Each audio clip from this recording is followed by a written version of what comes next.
Halo teman-teman, selamat datang di channel Kak Rohim. Oke, pada kesempatan yang berbahagia ini Kak Rohim akan menceritakan alur cerita anime Boku no Kokoro no Yobaiatsu episode 1. Oke, bagi teman-teman yang belum subscribe, silakan subscribe. Yuk kita lanjut ke pembahasannya. Di awal episode kita diperlihatkan oleh seorang pelajar yang bernama Kyotaro yang saat ini sedang asik membaca buku di kelas. Kyotaro terlihat seperti siswa biasa pada umumnya, namun ternyata dia memiliki kepribadian yang aneh seperti delusi bahwa dirinya merupakan psikopat yang tak segan-segan membunuh orang lain yang ia anggap mengganggu bagi dirinya. Dan ternyata alasan Kyotaro sering berdelusi seperti itu sebab ia gemar sekali membaca buku seperti pembunuhan.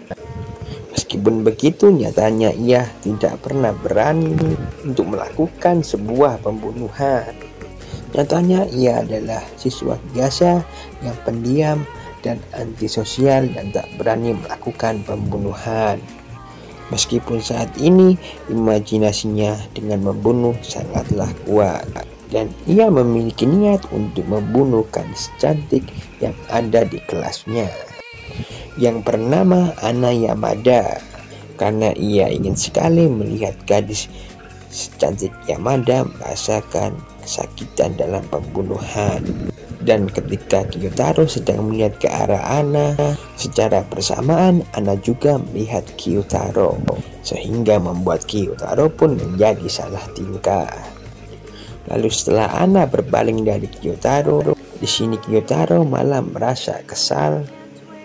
Ia mengira bahwa tatapan Ana tadi adalah sebuah ejekan bagi dirinya. Jadi niatan Kyotaro untuk membunuh pun kepada Ana jadi semakin tinggi. Waktu istirahat pun telah tiba. Saat ini Kyotaro hendak pergi ke perpustakaan untuk membaca buku sendirian di sana. Ketika Kyotaro membuka pintu perpus, Kyotaro pun dibuat sangat terkejut sebab di sana sudah ada Ana yang lagi memakan onigiri dengan lahap seorang diri. Karena Kyotaro yang tidak ingin mengganggu Ana sedang makan siang, ia pun langsung berjalan masuk seolah tidak melihat Ana yang sedang makan siang. Namun ketika Kyotaro hendak melewati Ana, tiba-tiba Ana mengatakan sesuatu kepada Kyotaro dengan mulutnya yang masih banyak makanan. Seketika itu Kyotaro pun dibuat salah tingkah sebab ia tidak tahu apa yang dikatakan Ana kepada dirinya. Namun karena Kyotaro tidak ingin mempersulit situasi dan ia mengatakan iya. Dan ia pun segera pergi ke balik rak yang ada di sana. Namun dari celah rak buku itu, Kyotaro memandangi Ana dengan bergumam bahwa Ana memiliki kepribadian yang agak aneh. Ditambah lagi Ana setelah makan siang dan ia memakan lagi camilan yang berukuran jumbo. Dan Ana pun juga bersenandung dan tidak mempedulikan apa yang ada di perpus. Lalu setelah itu Ana pun mengeluarkan kertas yang berukuran besar karena ia ingin mengerjakan tugas mapel IPS. Dan karena Ana kelebihan menulis judul pada kertas itu, ia pun berinisiatif untuk memotong bagian yang lebih tersebut. Namun karena saat ini ia tidak membawa karter, dan dengan inisiatif lain ia malah memilih untuk merobeknya dengan tangannya sendiri. Seketika itu Kyotaro yang sedang membawa karter sempat kepikiran untuk meminjamkan karternya kepada Ana. Namun ia masih saja merasa khawatir jika Kyotaro dianggap aneh karena sedang membawa karter. Lalu karena Kyotaro tidak tahan melihat kecerobohan Ana, ia pun spontan menghampiri Ana sembari ia menawarkan karternya untuk dipakai Ana.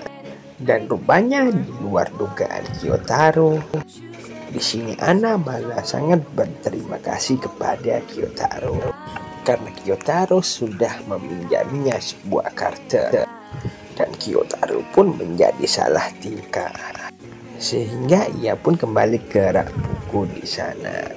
Lalu ketika beberapa saat terdengar bel masuk, dan Ana pun segera membereskan barang-barangnya, begitu pula dengan karakter Gyotaro. Seketika itu Gyotaro berusaha mengejar Ana dan berusaha meminta kembali karakternya.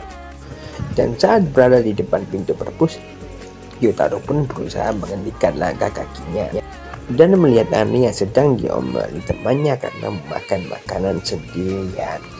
Dan di sini Gyotaro merasa kaget karena dihampiri Ana untuk membuangkan bungkus makanannya ke tong sampah agar Ana pun tidak diomeli oleh temannya. Dan setelah Ana pergi, Gyotaro pun merasa sangat kebingungan. Sebab awalnya ia yang ingin membunuh Ana, malah saat ini ia dibuat salah tingkah karena tingkah laku yang aneh dari Ana. Kemudian hari esok pun tiba dan di sini Gyotaro masih memikirkan karakternya yang masih dibawa oleh Ana. Dan tiba-tiba saat ia di kelas, ia pun kaget karena sudah melihat karakternya dengan karakternya yang masih terasa hangat. Dan di sini Gyotaro memikir yang tidak, ia memikirkan bahwa karakternya telah dibawa seharian oleh Ana. Dan kemudian saat ini waktunya melakukan presentasi kelompok pada mapel IPS. Namun ketika pada giliran kelompok Ana, di sini Gyotaro merasakan Ana sedang merasakan sedih sebab kertas presentasi yang dibuat Ana tiba-tiba diganti oleh temannya karena di sebuah kertas tersebut terdapat noda coklat. Lalu saat giliran kelompok Gyotaro yang presentasi, di sini Gyotaro merasa khawatir terhadap Ana sebab ia melihat Ana yang saat ini malah meneteskan air mata di tengah-tengah kelas yang sedang berlangsung. Dan tiba-tiba terdapat helikopter yang sedang melintasi gedung sekolah sehingga membuat para murid menghadap ke arah Ana yang posisinya berada di samping jendela. Dan karena Gyotaro tidak ingin melihat teman-temannya yang menghadap Ana yang sedang bersedih, Gyotaro pun tiba-tiba membuat peralihan dengan spontan merobek kertas presentasinya agar Ana tidak terlihat merasa malu saat sedang menangis. Namun ternyata di sini Ana telah terlihat kembali ceria lagi, sehingga membuat Gyotaro pun merasa malu sebab ulah yang ia telah buat sendiri. Dan beberapa saat pun berlalu dan Gyotaro masuk ke perpus dan melihat Ana yang sedang makan sendiri. Namun tak lama setelah itu datanglah seorang temannya Ana yang bernama Hara, dan ia sedang menunggu kedatangan salah seorang di perpustakaan. Dan sambil menunggu, ia pun berbincang-bincang ringan dengan Ana. Dan Gyotaro pun sendiri hanya ingin tetap bersembunyi di belakang rak buku sambil ia mendengarkan percakapan Hara dan Ana. Dan beberapa saat kemudian akhirnya seseorang yang ditunggu Hara telah datang, yaitu teman sekelas mereka yang bernama Kanzaki. Dan Gyotaro pun yang berada di balik rak buku merasakan bahwa kedatangan Kanzaki ingin menembak Hara karena sebelumnya Kanzaki pernah bercerita karena orang yang ia sukai seperti Hara yang berperawakan gemuk. Nah, di situasi ini Ana belum menyadari juga bahwa Hara dan Kanzaki sedang PDKT. Nah, setelah Ana sadar bahwa ia sedang mengganggu hubungan PDKT Kanzaki dan Hara, tiba-tiba ada suara buku jatuh dari rak Gyotaro karena Gyotaro tak sengaja menjatuhkannya. Dan seketika itu pula Ana memberi kode kepada Gyotaro untuk bersuara seperti kucing agar tidak merusak suasana mereka berdua. Namun suara kucing yang dibuat Gyotaro kurang meyakinkan. Ana pun beranjak dan menghampiri Gyotaro dan membantu membuat suara kucing agar Hara dan Kanjaki merasakan adanya kucing. Dan akhirnya mereka pun bisa membuat suasana menjadi lancar dan hubungan Hara dan Kanjaki berjalan dengan lancar. Dan waktu sekolah pun tiba, dan di sini kita diperlihatkan Gyotaro yang sudah berganti bajunya karena ia hendak memilih sebuah majalah yang di dalamnya terdapat foto Ana yang menjadi model. Namun tiba-tiba dia melihat seorang gadis yang berbadan tinggi yang tidak asing, yang tentunya ia adalah Ana.